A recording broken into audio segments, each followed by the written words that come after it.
Hi, I'm Ben McJeffrey, and I'm the Technical Training Manager for Symmons Industries. Today I'm going to demonstrate how to replace the pump assembly on the Symmons Origins SD6960BL touch-free soap dispenser. Now, the Symmons soap dispenser is virtually maintenance-free, though there are rare circumstances such as high use or using the incorrect soap that could lead to pump issues.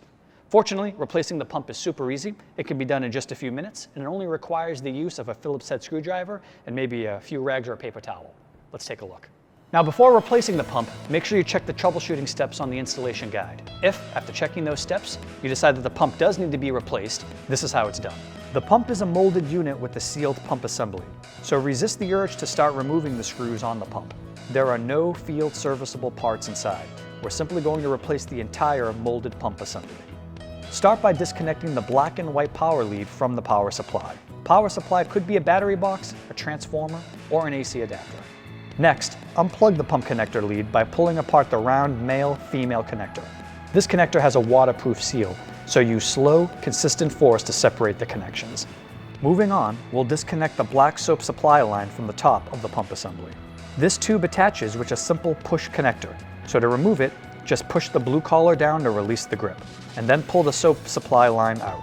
Some residual soap may leak out of the tube, so place a rag or some paper towels under it. Finally, remove the soap bottle. Start by unscrewing the bottle counterclockwise from the pump assembly. Once it has been fully unscrewed, slide the bottom of the bottle out of the bracket and set it aside. The dip tube in soap bottle may also drip some soap, so put a rag under it as well. Now that all of the connections are free, let's remove the actual pump. The pump assembly is attached to the wall or cabinet with two screws located behind the soap bottle. Remove these two Phillips head screws to remove the entire unit. Then, remove the two Phillips head screws that attach the pump assembly to the collar of the soap bottle bracket.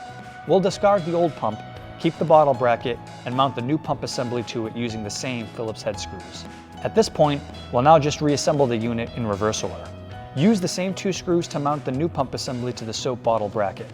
Then, fasten it to the wall or cabinet with the two Phillips head screws that you removed.